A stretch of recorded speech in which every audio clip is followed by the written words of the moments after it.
I'm hitting record. I hit record. Right now. I found something that I wanted to share with you. Okay. And it's not an AI article. It's not a clickbait article. This is like a legit article that I found that I wanted to see what your opinion was. And the title of... Wait, am I recording? Okay. Can you hear me? Am I recording? Are you vaping? What the fuck? Dude, I was like focused on getting that article ready and I just saw you behind the mic and then this plume of smoke. And I was like, what the fuck? Oh, I know what kind of vape that is. I just did that to make you laugh. I know what kind of vape that is, though. Yeah, you do. Yeah, I do. Say it. We can't. We'll get Fucking in trouble. We'll get in trouble. This is marked as explicit every week. Everybody knows it's THC. Oh, it's the devil's lettuce. Everybody knows. It's the cannabis. Welcome to the UnPop podcast. We got devil's lettuce. Odie, hit me with your story. Okay, this article is from The Takeout, and the title of this article is, well, it was good while it lasted, while many hot sauce fans are saying goodbye to Tapatio. What? Yeah. See? Ooh, I knew. Podcast over. An emergency. People, write your congressman right now. We should, because this is an example An outrage of. So Tapatio's been around since 1971. This I read this thing in article the already. world. What, Tapatio? No, that it's being canceled.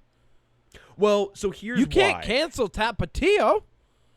Uncle Tapa? Oh, in January, the household staple hot sauce brand, Tapatio, was sold to a private equity firm called Highlander Partners. I hate for this. an undisclosed amount. I hate this. So people have been going around recently saying it's done. It's over. The value, the quality, it's all going to drop because that's what happens every time a private equity firm buys something. I hate this. And especially like a hot sauce brand, because it's, again, being around since 1971. Yeah, this is a death sentence for Tapatio. It's probably like a private equity firm that owns another hot sauce already. And they're like, yeah, and we'll kill this one, and then our sales will go up because we just acquired this one. Oh, like buy the enemy so you can make yourself look good or whatever? 100%. Because, okay, so I actually went to the grocery store. What did I say? I went a couple days ago, and I wanted to get Tapatio because I needed to restock my hot sauce. Dude, I don't know if this is the case for you. I don't know if this is a byproduct of the world being on fire, but my Tapatio, because I get the big bottle because I use a fuck ton of Tapatio, it was $2 more. Oh, what the fuck? Yeah, I don't know if you've bought Tapatio recently. No. But it was more expensive than Cholula, which is usually Cholula's more expensive. Look, here's the thing. I will lose my mind about Tapatio. I'm going to be very upset when it gets canceled like this, which it is. So I'm very upset. But I also don't use Tapatio that often. It's my favorite table hot sauce. That doesn't mean it's the hot sauce I'm using all the time. I use hotter hot sauces most of the time. What's your go-to? My go-to is Dave's Insanity sauce. Like, it is so...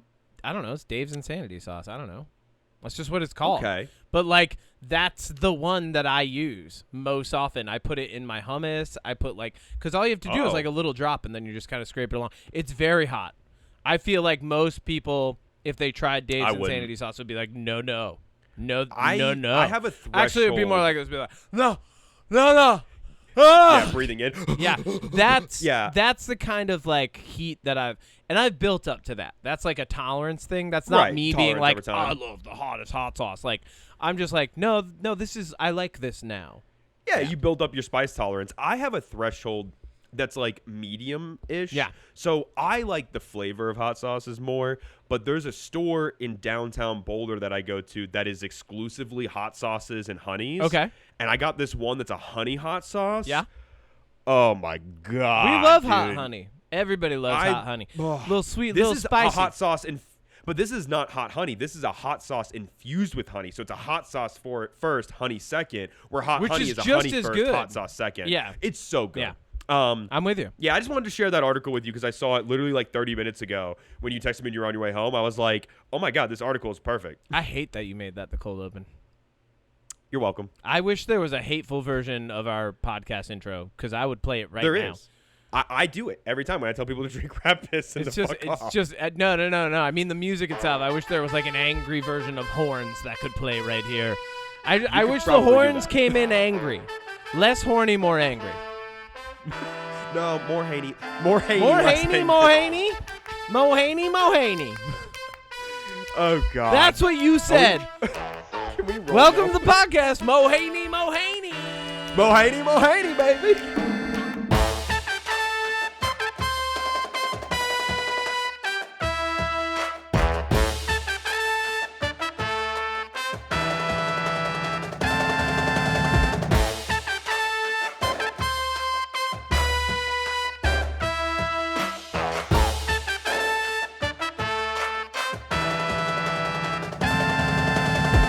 It's a horny, hangry, angry combo. Mo Haney.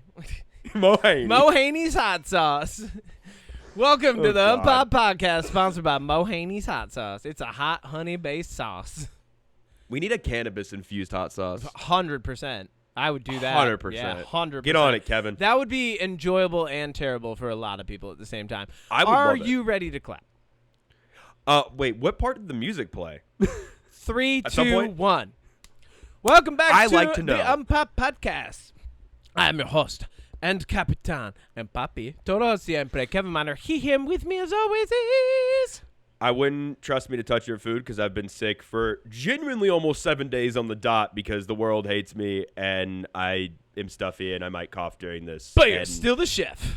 But I'm still here. But and he's still the chef. I'm the chef. I am the chef. Chef Odie Matthews. Odie Matthews. I made Yes. the one of my favorite meal preps Go on. ever. Do you like turmeric? Yeah, of course. Okay, so I cut like up- everything in the world except horseradish. Like anything else can go on my plate. horseradish. I hate condiments. Put condiments on there before horseradish. I know you hate condiments. Yeah, but We I had that still eat whole them. conversation. I don't like yeah. No. So yeah, go ahead. Keep going. Well, so I cut up 2 shallots, 2 2 shallots. tablespoons of butter. You melt the butter, throw the shallots in there. A little bit of fresh garlic. When you not a cut lot, up your little. shallots, do you go, "We shall"? All right, let's. No, Kevin, because I'm an adult. All right, keep going. So you do the shallots down a little bit. Yep. Add a little bit, like maybe half or a quarter, depending on your preference, of a teaspoon of turmeric. Yep. A little bit of coriander. Let that like mix together for about a minute, maybe 2. Throw in 2 cups of rice. Let that toast for about a minute Yep. or 2. Add in 3 cups of chicken stock. Yep. Bring it to a boil. Yep. Put it on low. Cover for 20 minutes. Yep. Take off the heat. Wait 5. Stir it around. That's your turmeric rice. Right? Yep. That's your base for this meal. Then you take some chicken. Yep. You marinate it in some lemon, Oh, yeah. olive oil, coriander, Oh. a little bit of garlic powder, onion powder, fresh cracked black pepper, Hit me. and a lot of it. Little bit. I like a little bit of smoky salt. Got a little bit of smoky salt. Just a little bit. You don't want too much. Grill that up. Get some nice grill marks. Make it nice and grilled. Put it right? on the But then grill. this is what brings it all together, Kevin. All together. You do a third. I know this. Wrap it up. Like I'm so happy I know all these measurements. So You're if gonna you wrap want it to up. make this at home, you can. You do a third tablespoon of 3. a third cup Third cup. of your choice of mayonnaise. I personally A like cup avocado of mayonnaise? A third cup.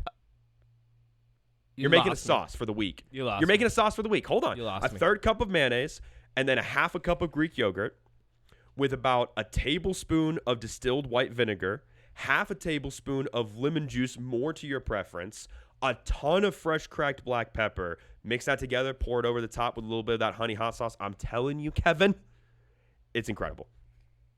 I wish I had Mo Haney on it. Mo- You had me in the beginning. You lost me at a third of a cup of mayonnaise. That's just... Well, you're making enough sauce for the week. It's a big thing of sauce. I feel like if somebody did it and didn't tell me they put a third of a cup of mayonnaise in it, I'd be fine. But like if I saw somebody do it, I'd be like, I can't have that sauce now. If I made that visually sauce saw and put it. it over, you would be like, this is delicious. I probably no. If You I could saw also you flip put the those mayonnaise in it, I ratios. would be like, no, I'm good. You don't like mayonnaise? Mayonnaise makes great aioli. Mayonnaise grosses me out, bro. Mayonnaise by itself, disgusting. So mayonnaise gross. when you make aiolis, great. Aioli is mayonnaise. Trust me, you can't taste the mayonnaise in this because of the vinegar and the lemon. Trust me. Trust me, you can't even taste it. Then why'd you Kevin, put it in? Kevin. Then why'd you Kevin, put it look in? at me. Because you have to make the aioli somehow. What am I going to do? All right. All Greek yogurt? That's disgusting. Odie, I wish we had news this week. Yeah, but we don't. Nothing. No, instead Nothing. we just have a segment that we call Wink Wink. Wink, wink. A wink wink week. We're having a wink week. It's been a week. It's been 2 weeks. It's been a month. It's been a month, Kevin. What? I said it's been a month. It's been a month. Wink week. That is funny. I had a birthday. Yeah, go. Which was awful. I woke up feeling like shit and barely left my bed and missed work and didn't get to do anything. That's horrible. And I still feel that way. Somebody parked outside of my building and played Kesha all day. I don't know. That would actually be kind of nice. Oh, I'd open really? the windows and be like, louder! Tick tock, On the party clock, rock, all the trees fall down. Timber. I don't know any of her songs, You're but like, you know. in between the heaves, this is okay. But instead, Kevin, we saw a movie that genuinely, when I left the theater and I left you a voice message, I'm still angry that I wasted 2.5 hours on my last day off. Hold on. Listen, you didn't do the bit. We got to do the wink week. Where sorry. There's a lot of things that could have happened. You know, I mean, we could have come in and talk about how Backrooms crossed the 250 million mark. We could wink. Or we could talk about how a famous singer died in a helicopter crash, if that happened. Mysteriously, possibly related to conspiracy theories. Wink. Wink, wink. Yeah, we could talk about how guys gave each other concussions on the White House lawn. Like America was just a giant trailer park, and the White House lawn was the proverbial trailer in front and it was most likely illegal. People beat each other up. Yeah, wink. Against the law. Or we could talk about how Steven Spielberg loves movies that are made for under $1 million. Wink. Because his own movies aren't very good anymore. Wink. Wink. There was actually a really cool piece of news, and I have it right here. It says Kevin's Tapatio's canceled. Oh no. I thought you were just gonna lean into that, just really twist the blade on that. No, I went with a different direction. Oh my god! You know what? Odie fucking Matthews at the fucking movies, okay? Odie Matthews at the movies. All right, fuck. Odie fucking Matthews at the fucking movies. Really earning that explicit rating on this episode.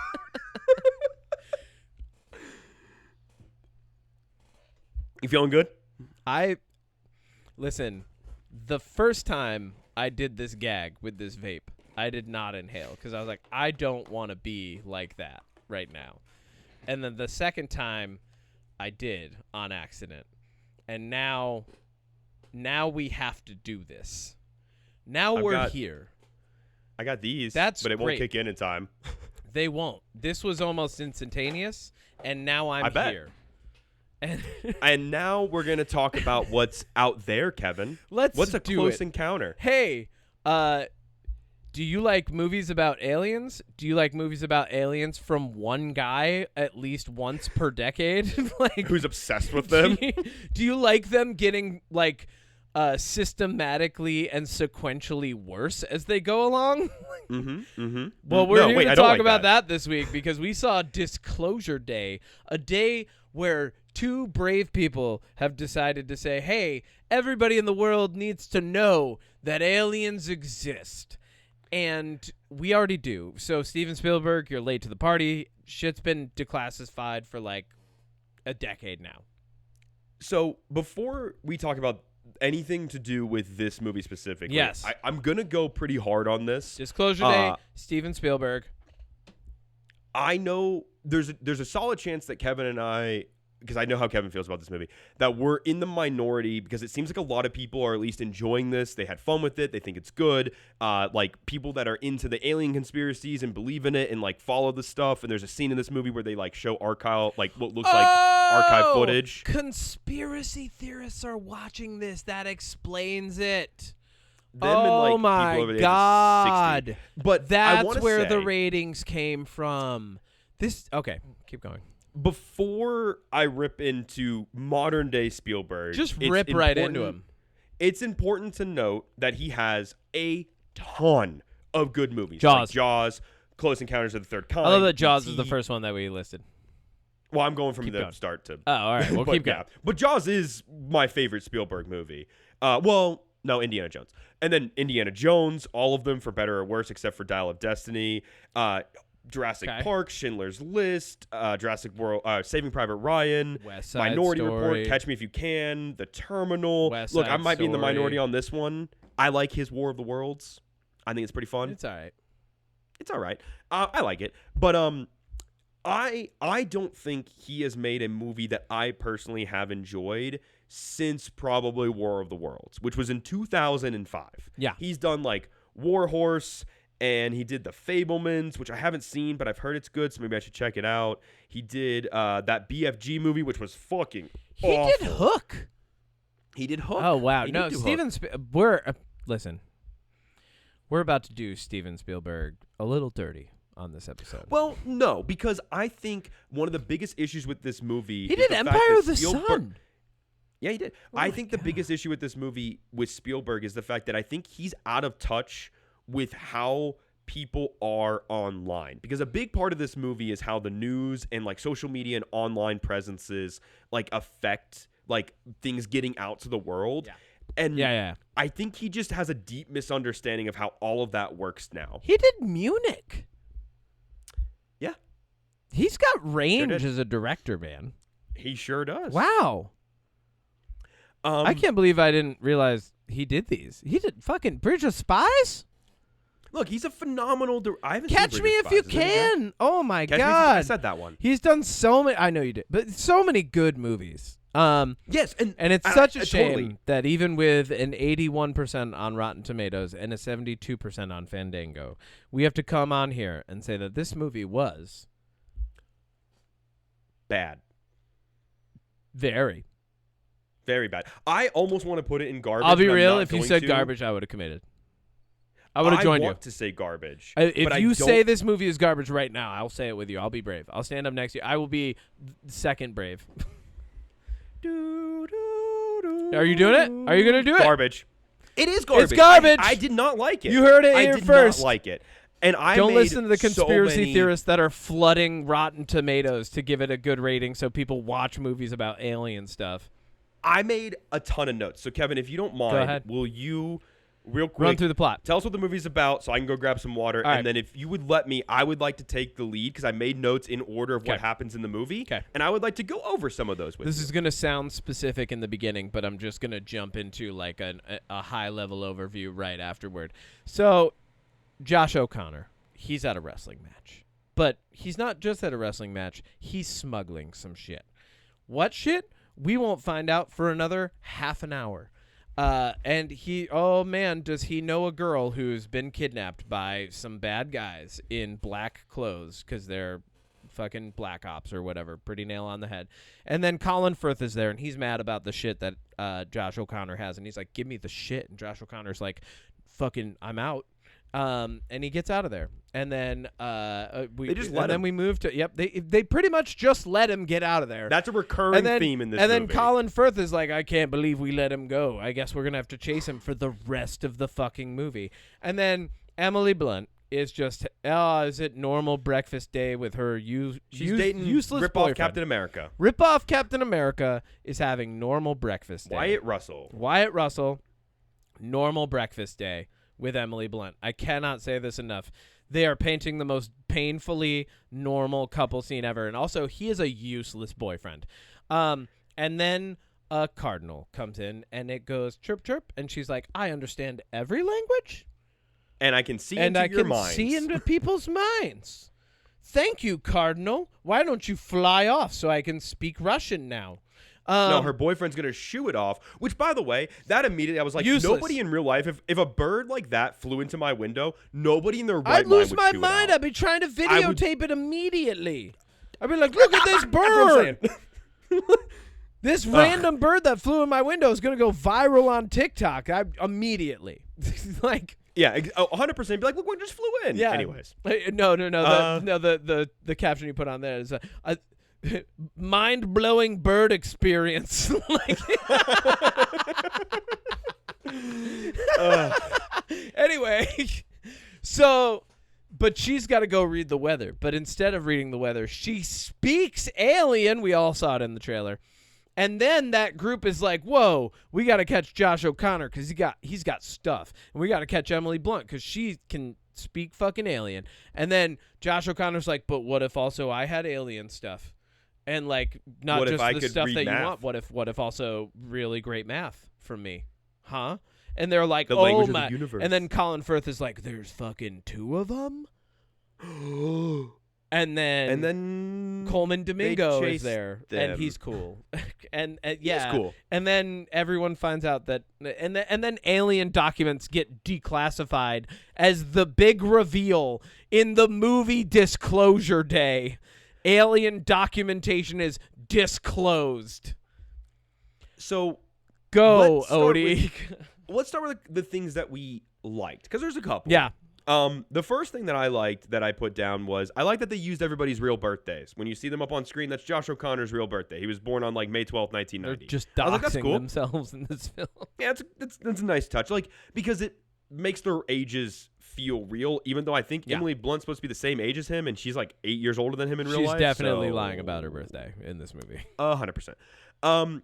I think that the score is phenomenal. That's John something Williams. that I've noticed a lot of good scores this year. You did it again, John.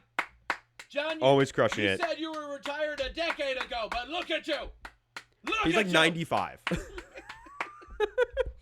But yeah, I think the score is really well done. Yeah. I think the cinematography, there's a couple really good shots where like it goes into a fence and like twirls around and goes up and like turns into like a drone shot. Like the cinematography, really good. That's where my list ends. I agree with all of that, and I would like to throw onto it that there is some really good acting in this film. Josh O'Connor and Emily Blunt both have phenomenal scenes. Colin Firth is the most like mustache twirling sinister I've ever seen him, and it's so delightful. Yeah, and his name's Noah. And then like, come on. And then Coleman Domingo, I feel like Coleman Domingo wrote the monologue he gets in this and like was reading it to Steven Spielberg, and then Steven Spielberg was like, I have an alien movie, I could put that in. like that's how out of place Coleman Domingo's amazing monologue feels in this film. Yeah, really great acting performances. Genuinely, the cast did a great job. Yeah, they're really good all around. Unfortunately, our buddy Stevie Spiels did not deliver on this. So outside of some great shots and getting together with his old buddy John Williams and getting Coleman Domingo to do a great speech, this movie is here's why I would call it garbage. It's nonsense. Like, it doesn't make sense. The movie is nonsensical. The sense that it makes is non-existence. It also kind of it makes sense when you realize this was written by David Koepp, who did like Jurassic World Rebirth recently. Oh, and like we've talked about him. He's written some bad good stuff, movies, but he's written a lot of bad movies. Like he wrote Black Bag, which we love Black Bag, but then he wrote Jurassic World Rebirth, which was awful. We hate Jurassic World Rebirth. You never even saw it and you hate it. That's how bad it is. It's bad. So bad. Yeah, no. So like. Full spoilers. Yeah. This movie, unfortunately, is I think for me going to go down as like the worst Steven Spielberg movie. It's the worst one that I've seen of his because I try to avoid the ones that I know are bad. Ready Player One was pretty bad. First off, I didn't like that one, but I think this is worse. Yep. Ready Player One's at least fun because you're like, oh look, a Gundam. Oh look, Godzilla. Oh look, this thing. And sorry, that keeps me entertained. Crystal Skull and Dial of Destiny and this are like tied. But Dial of Destiny, he didn't direct. Oh. That's James Mangold. Oh, well. So I think at the end of the day, I had more fun with Indiana Jones Kingdom of the Crystal Skull than this. But I haven't seen that in a while, so maybe I should revisit it. Yeah. It's a magnum opus movie. You probably should. So. Okay. First off, I know Steven, you think you're dropping us in. I'm talking to him. He's right here. he's I've right tied in him up so we can talk about this for a moment. I'm going to get arrested after this podcast. Steven, you thought you were being cheeky by dropping us into the action with Josh O'Connor in the beginning of this. And not only that, you didn't even give us the overt action initially. You just gave us like two really jack dudes wrestling in a ring, which felt like not even Wrestling. jarring, just kind of like, oh, It this felt is like okay, wrestling. cool. This is where we're at. And then Josh O'Connor is just like doing a car chase immediately in this film, and we have no context for this. But you didn't even give us a breadcrumb. And here's what good Steven Spielberg of the past would have done. He would have shown us what's happening to two children. You know, like or even just one of them, right? Yeah. And then revealed it, cuz like it's a big key component of this film that we eventually get the full revelation that there was an alien experience. Even though we know it's happened, we get the visualization of it later in the film, and it's a pivotal point of the film. You don't even tease us with that at the beginning? Come on. Yeah. So Keep going. there's a couple things. Go ahead. I want to talk about points that kind of start at at a certain point in the movie and go throughout. Go ahead. And just talk like that. Go ahead. So first off, the dialogue. And I wrote down two of lines that I was like, I verbally at one of them, and luckily my theater was like almost completely You empty. sighed. But when at one of the lines, I literally out loud went, "Oh wow." Like I was blown away. There's a moment. This is the one you're gonna be like, "Oh yeah, that was a bad moment." Yeah. Because it's when Colin Firth and his like right-hand man henchman who wants to kill them so badly but doesn't when he has the opportunity, Donnie but dipshit. tries to when he Like, doesn't. Yeah, Donnie dipshit. It's a great, You let him go, Donald. You never let anybody go, Donald. You've never let anyone go before. I feel like this is the beginning of you just being really bad at your job, Donald. All right. Even though he let him go in the beginning, and then he lets him go every other time. Yeah. And then he shoots at him with a handgun from like a mile away when they're on a train. Whatever. Anyways, Keep going. This moment is when Colin Firth and him and Emily Blunt and Josh O'Connor leave their captivity for the first time. She just walks in, is like, "Hey, you're coming with me." And they're like, we're Colin Firth's like, really "Oh my jumping God." around. Because this is Okay. dialogue. Yeah. I'm just setting the scene. You're setting the scene. Okay. Yeah. Hit But me. when they drive away, I don't remember who says which part, but one of them goes, "My God, what is she?" And the other goes, "Unstoppable." No, she's not. Oh. You can shoot her in the head. Yep. Yeah, no. then- Donnie Dipshit says, "My God, what is she?" And Colin Firth says, "Unstoppable." And that Awful. was the worst. And Why then the did you second say worst that? line is when one of the good guys is rescuing him in fire trucks, and he jumps out, and Josh O'Connor's like, "Oh my God, this is my friend. It's fine." And the guy goes, "You know the nice thing about fire trucks? Everyone gets out of your way." Fuck you. Get Fuck out of you here. so hard. Yeah. That's a terrible line. Get out of here. It's terrible. That. Yeah.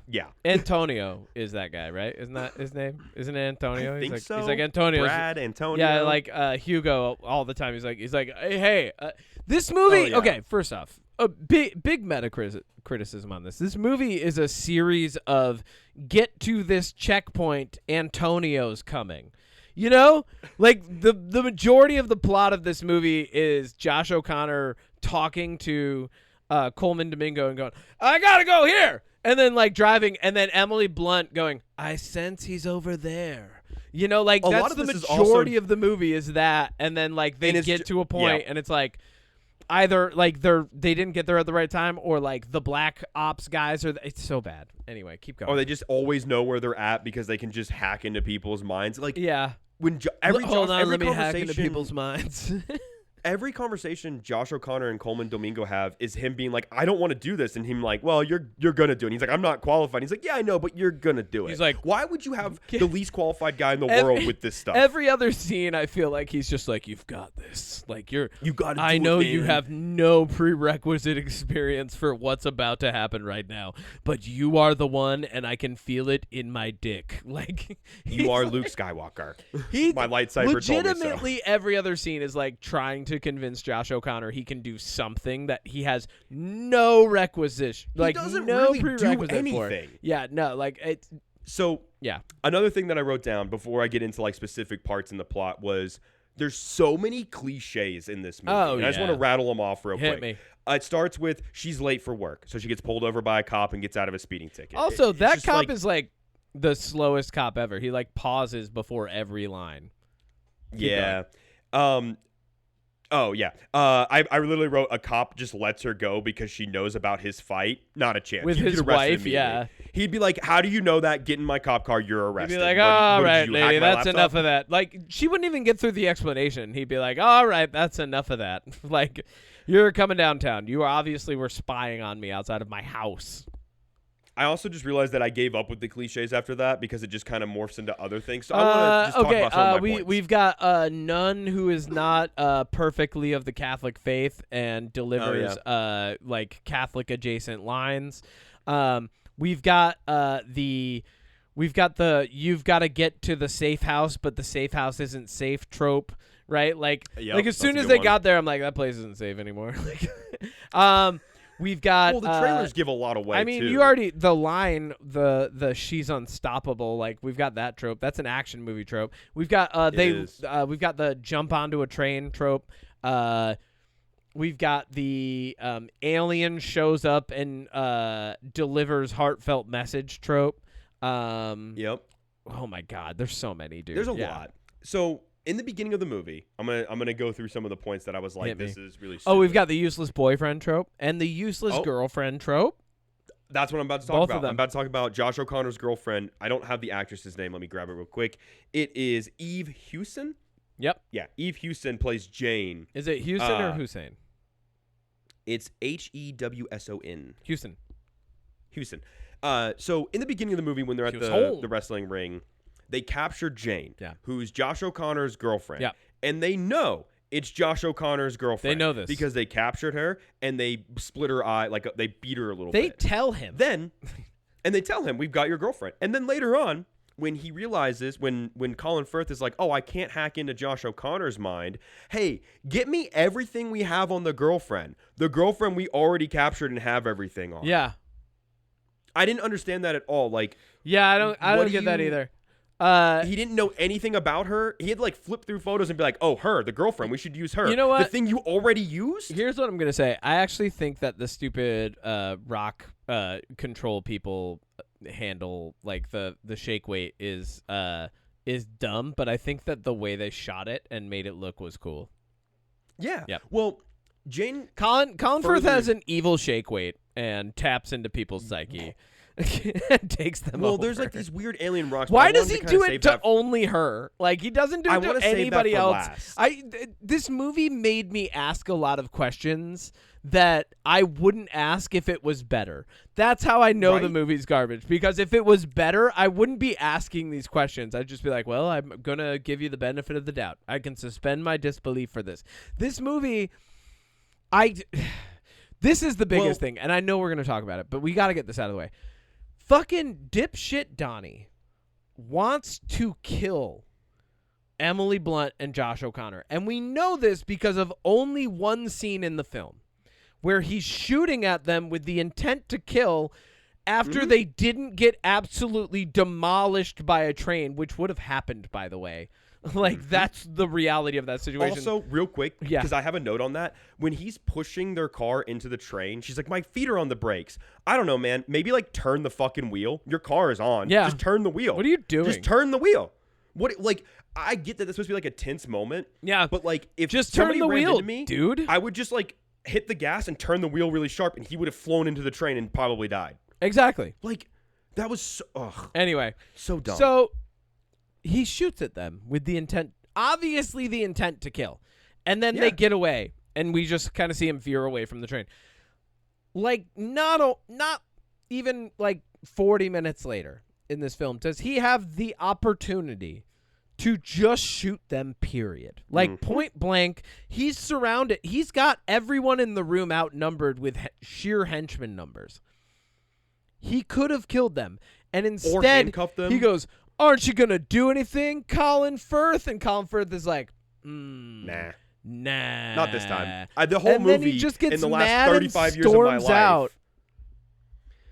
Ugh, dude, that final scene where, like, Colin Firth just, like, gives up I don't love when characters just switch sides because the plot needs them to, because that's what Jane does. My other comment on Jane was when Josh O'Connor first tells her about everything, she's like, well, it's not your place or your right to like decide if people should have this knowledge. You can't just tell everybody. Stuff. She's like, you can't just I love how everybody who finds out that he has definitive proof of aliens is like, this will wreck all governments. Well, her reasoning is this will ruin the world. Because there's this, and it's not really important because it doesn't really matter, but the backdrop of this movie is that like there might be World War III happening in Korea because there's a lot of like North Korea, but South we don't Korea. know because they don't say it. We don't know what it is. They just kind of allude to the fact that there's like conflict going on. A lot of stuff going on. Yeah, and Jane, like literally tells him, she's like, you want to tell people that there's a different higher power than the higher power they believe in? Like, you'll ruin religion. You'll ruin the world. Yeah, she's like, you'll ruin everything. And that's the biggest problem with this whole movie. And that's why I think that Spielberg's a little out of touch. He acts like if people found out with definitive hardcore proof that aliens existed, that there'd be like that everybody would just like sing Kumbaya and watch the news. Half of the planet, not half, but a lot of people already believe aliens exist. Yeah. Stop. Like, full stop. Like, that's already a thing. Here's what's going to happen. If we actually had a disclosure day right now, like, a bunch of rednecks in the Midwest are going to turn to people that they know in their locale, and they're going to go, now I bet you believe that I got abducted. Now I bet you believe that I got probed. You know, like, that's all that's going to happen is they're going to be like, I told you I didn't steal your cow. Like, I told you. I told you.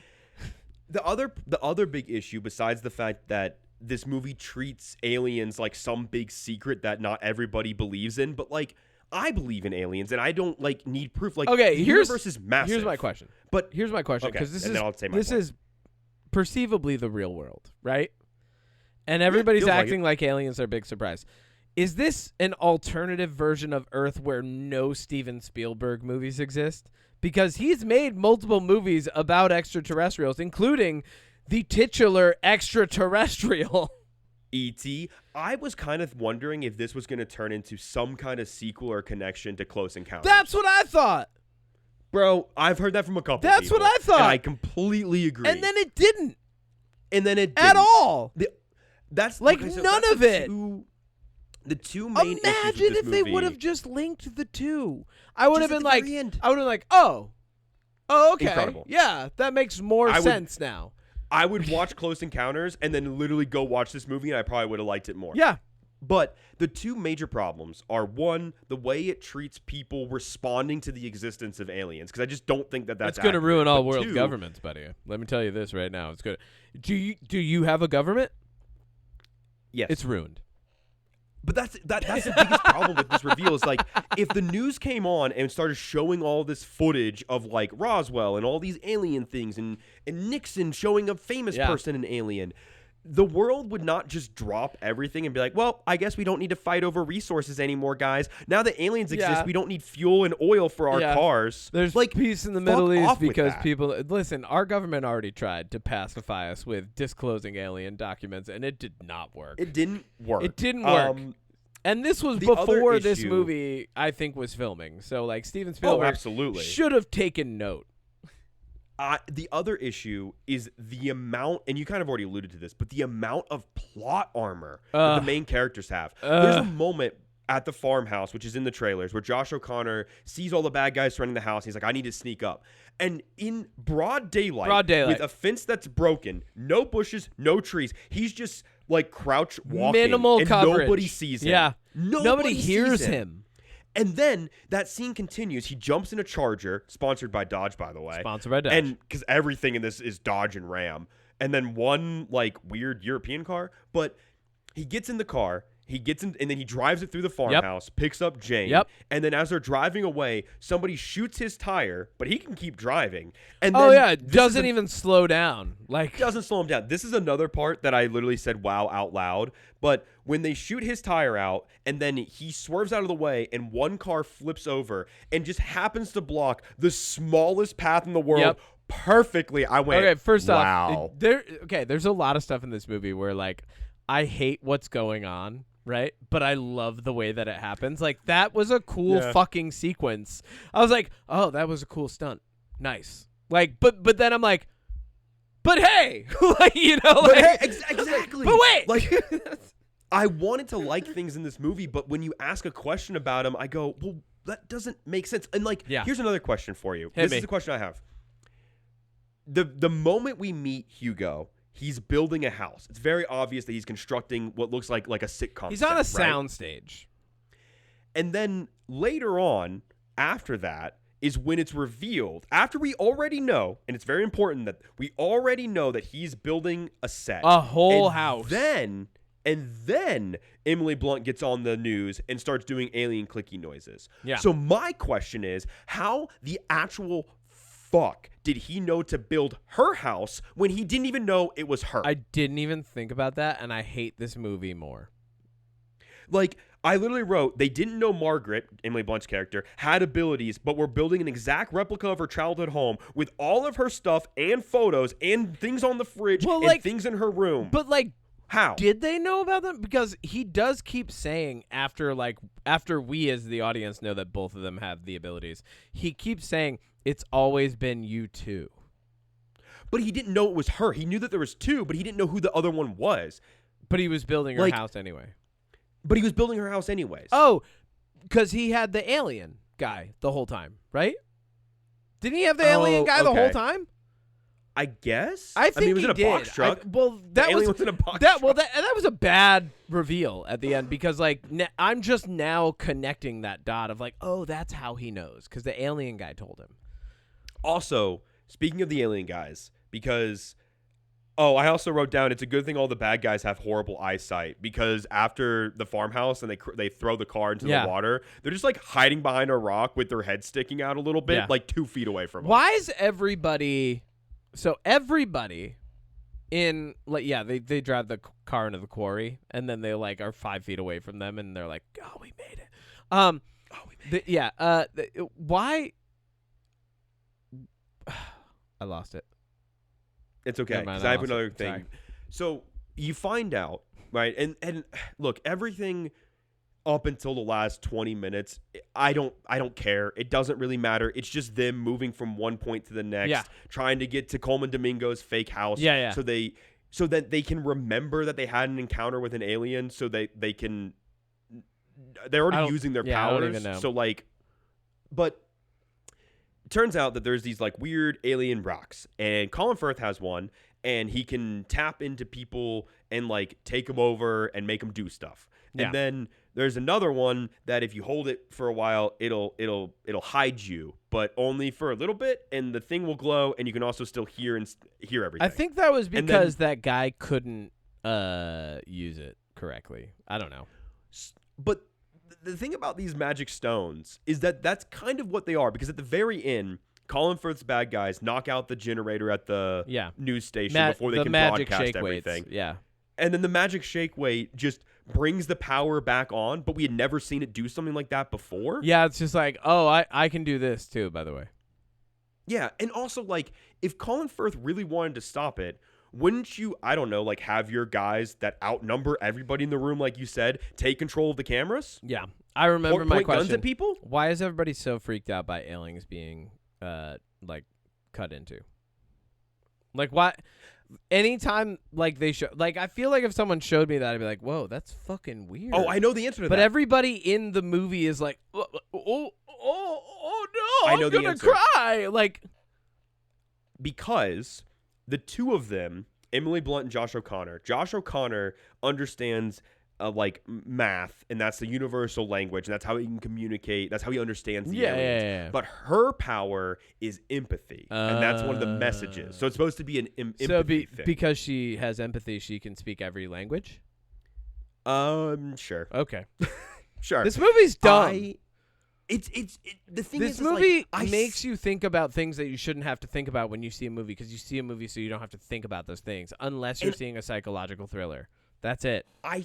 I feel like I can see what Spielberg was trying to do. And I think if he hadn't done so many scenes where it feels like people just have plot armor. Oh, yeah. Like, another good example of that is Jackson, who's played by Wyatt Russell, Emily Blunt's like deadbeat boyfriend who plays music and doesn't have to DJ anymore. That's one of his lines. He's like, I'm playing the stuff I want. finally don't have to DJ anymore. I can just play my guitar. He's playing live music 2 days a week, and he's happy. I'm playing as can be, live which, music great. 2 days a week, and that's fucking good for me.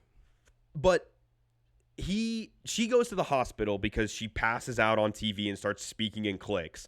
And she like convinces him to escape the hospital. They're at a convenience store. And again, everybody's like panicking to buy gas and panicking to buy food, but we don't know why. Like we don't really know what's causing that except for a vague World War III. Yeah. And then he's like, look, I don't want to do this with you. I'm going to go get a water. And then he goes inside and he's like, calls the hospital. He's like, come pick her up. Dude, you are so stupid. He's so and lame. There's no way. Like, why would you leave your girlfriend who just escaped a hospital and is, in your mind, acting crazy? Why would you leave her alone with the keys to your car? At all. Like, the things that people do in this movie are They make so no sense. infuriating because they don't feel real. And I think that if he had orchestrated these scenes where they get out of these tight spots in ways other than them just walking out of a room with people with guns looking at them. Yeah. Like the opening scene, they're pointing guns at him and he's like, don't squeeze the thing. If you shoot him, he's going to drop it. So like, just shoot him. Yeah. Like, just kill him, bro. It doesn't. What are you doing, like, dipshit, Donnie? I feel like he forgot how to write like moments and sequences where people get out of them using like intelligent methods instead of just being like, well, they just walk away. You could have just ended that sentence. I think he forgot how to write, period. This movie like genuinely made me mad because like you said, I'm asking questions that I shouldn't have to ask. Yeah. Like the world doesn't feel complete. And then anytime you think you know a rule, they like break it immediately. But you know, but not in a like there are movies where they set up a rule intentionally to break it later and it's rewarding. Yeah. This movie's not doing that, but then breaking them anyway. And then also like, was there supposed to be a religious like sub-theme to this? That's my last thing that I wanted to say. Because like this feels very Catholic for a movie that's about aliens. You know what I mean?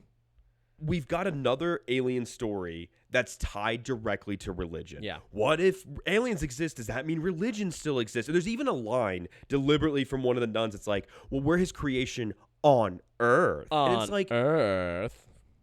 I just don't think that you need to, like, I feel like that dilutes a lot of this movie because it's so based in religion. Yeah. Like, I feel like she should have, like, leaned in and repeated it. She'd been like, did you hear what I say? I said that we're his creation on Earth. My last thought about this movie is I ended up seeing He-Man a third time this week because I was sick and was like, oh, nobody's in the IMAX theater.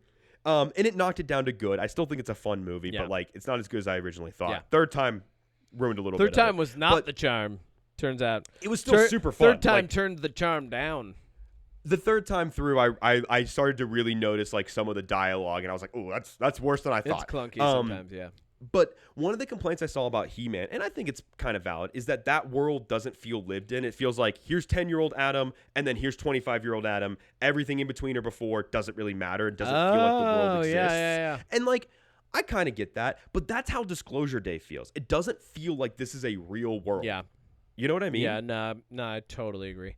Yeah, this movie's just weird. And then, like, to reveal that Hugo had an alien the entire time at the very end of the film, like, there's no... I feel like a lot of these reveals, had they happened earlier, like, first off, get rid of a couple of them, because there's, like, way too many sub-themes and reveals going on.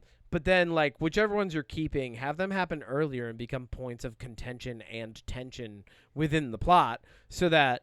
you know that, like, this thing exists now and it's changed how things are happening, and then, like, it's rewarding later when, like, all of a sudden we're getting a different outcome. You know what I mean? 100%. Yeah. It's a bad movie, man. It's garbage. It's garbage. I would not want to watch this movie again. You couldn't make me watch this movie again. I feel like someone could make me if they really, really, really, really committed to it, but I would not be happy about it. I would not enjoy it. I really, I just, ugh. And we said the nice things that we said about it. You know, like it's not like we just hate the whole thing, but like, it's bad. It's bad. It's objectively bad. I don't think that in any way, shape, or form that this means Spielberg is a bad director. Yeah. I think that maybe at 80 years old, maybe he's lost his sauce a little bit. Spielberg, Coppola, get over here. Come here. Come here.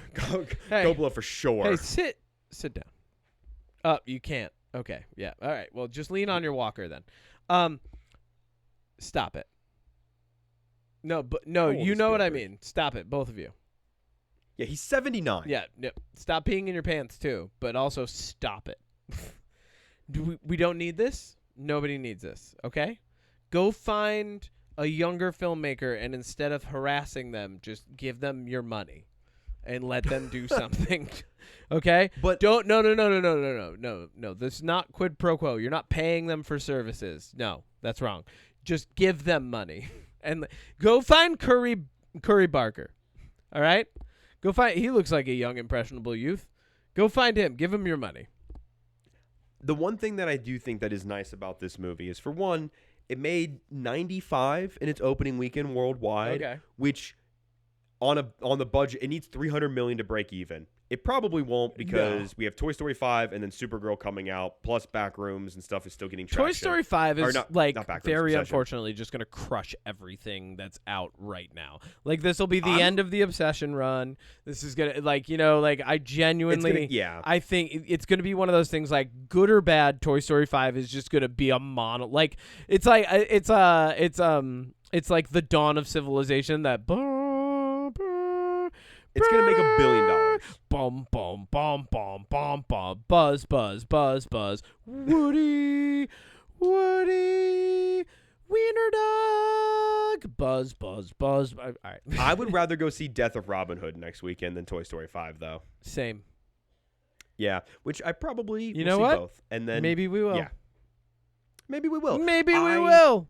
But what I was going to say about this making $95 million, even though it's not enough to really, like, make its money back, and it might not, it is not a sequel. It's not tied to an existing property. It's not, like, connected to anything. It's a new original movie that had a very strong opening, which we've got with like Obsession, but like even Backrooms is tied to something.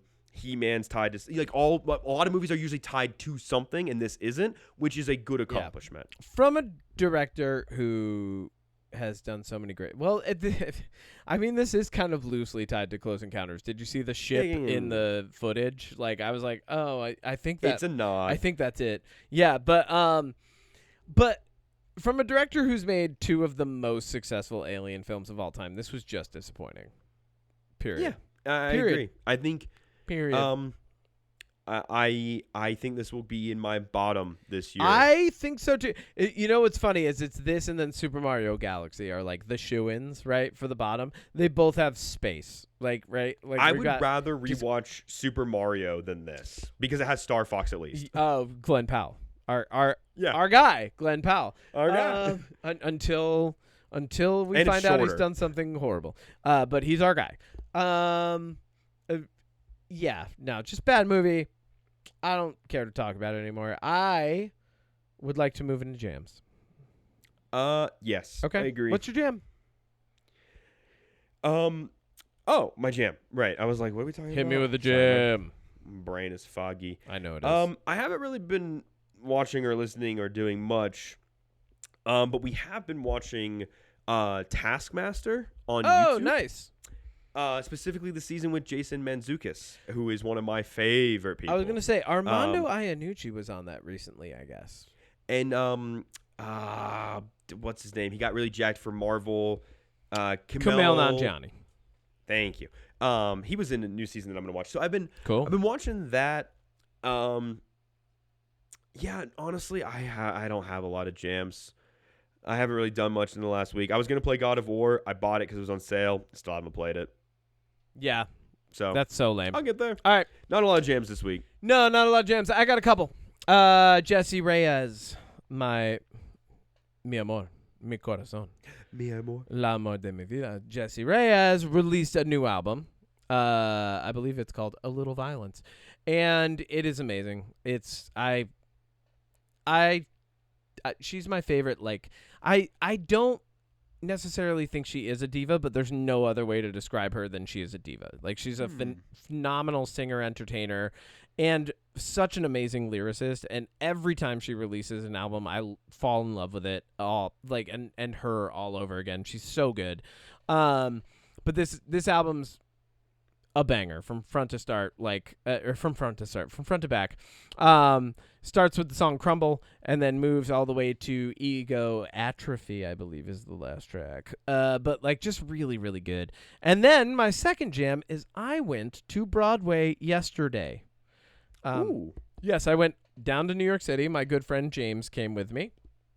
We went and saw The Book of Mormon with my mom and my brother and my sister and my sister-in-law. And have you seen The Book of Mormon, Odie? Have you listened to the songs from it?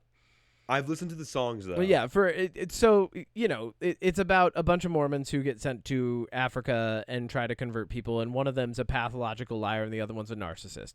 But it wasn't just any showing of the Book of Mormon. It was the special mystery tour where they had all these people who had like worked on it in the past showing up, including Trey Parker, creator of South Park and the Book of Mormon. Oh, yeah. And Matt Stone, I think, popped into a couple performances. But we got like 5 of the original cast members, including Josh Gad and Andrew Rannell playing. Cool.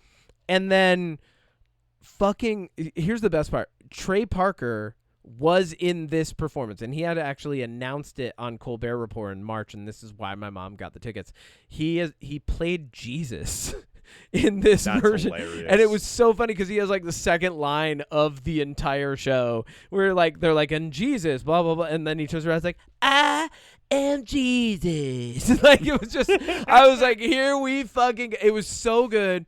Josh Gad and Andrew Rannell this was the show that launched them to stardom, right? And they're doing, this is the second to last show of the 15-year anniversary run that we went to, and they're like literally throwing in every possible ad lib that they can and laughing in each other's faces in the middle of scenes. And like at one point Josh Gad pulled out earplugs and put them in and was like making fun of Andrew Rannell, and then when he went to take them out after Andrew Rannell was talking, Andrew Rannell pulled out a vape from his pocket and started vaping on stage. And he's like, yeah, I could do props too. Like it actually made me think of you and I. That's fucking It hilarious. was so amazing, and what a one-of-a-kind experience to like go down and see all of that. Oh, and I'm gonna forever have the vocal stim of saying praise Christ the way that Trey Parker did as the president of the Mormon Church when he shows up later in the show, because he sits down, he's like, oh, this will be good, praise Christ. Like, Praise Christ. It's so fucking He's just fun. Cartman. Every single thing about that show was amazing. If you haven't seen Book of Incredible. Mormon, go see it. It's so fucking funny. And those are my jams for this week. And now we have Love to go that. see Toy Story 5 and hopefully also the Death of okay. Robin Hood. But do we have We to? do, Odie. I mean, we should. We but I don't should. want to. We should You do know our what's- due diligence. It's rare that I'm like, do we have to go see this You know big what's release? really And you're funny? like, we do. Last year, I'm saying we do because I do, because I have a friend of mine who told me that I have to go see Toy Story 5 with her. So I'm like, okay. Then I'll go. Yeah, exactly. So because I have to fulfill this obligation, you do too. We're married. Oh, okay. Bye. So We're podcast married. We're married. Yeah, it's a common law podcast marriage. If you've done a podcast for 3 years or more, you're married. Good news, Dax Shepard. You're married to twice God. now. Good news, Joe Rogan. Your producer's your fucking husband. So, what was I gonna say? Toy Story? We have to go see it? And then Death of Robin Hood, hopefully as well. And I was gonna say I wanna something see else, that. and then I forget. Anyway, that's the end of this podcast. That's it, baby. But you know what I'm really excited about is Supergirl's next week, right? No, the week after. Oh, So here's 1 what I was week gonna from- say. We've disliked more movies in theaters that we've seen than we've liked this year, which yeah, is I honestly surprising. need to get my because, list updated. well, last year, remember we were like talking about the movies coming out. We're like, it sounds like a pretty banger year. It sounds like a pretty good year. It sounds like a pretty good year, guys. You know, like we were literally like we were basically sitting around sipping champagne, eating caviar, going, it sounds like a pretty good year. Doesn't it sound like a pretty good year? I think and here we are. This year is back heavy with good movies. Like I think Supergirl kicks off like because we have the Odyssey, Spider-Man, Clayface, Dune, Avengers. There's a couple other good ones at the back half of this year. But that's part of the reason. Last year I tried to see as many movies as I could. Yeah. Part of the reason I'm not doing that this year is because it burned me out. And the other reason is because I'm looking at some of these and I'm like, nah. Well, just nah. I mean, I don't even think this year exists anyway because we're not getting Shogun season 2. So, exactly. It's all fake. Thanks everybody for listening to another episode of the Unpop Podcast. Thanks for weathering this absurd existence with us. Wink, wink. If you have any questions, comments, concerns about our mental health, or subpoenas, or you would like us to podcast live at your funeral, feel free to reach out at mysecretpoweris@gmail.com. Art by FrankAce. Music by moi. We're going to go see Toy Story 5 this week. Bye.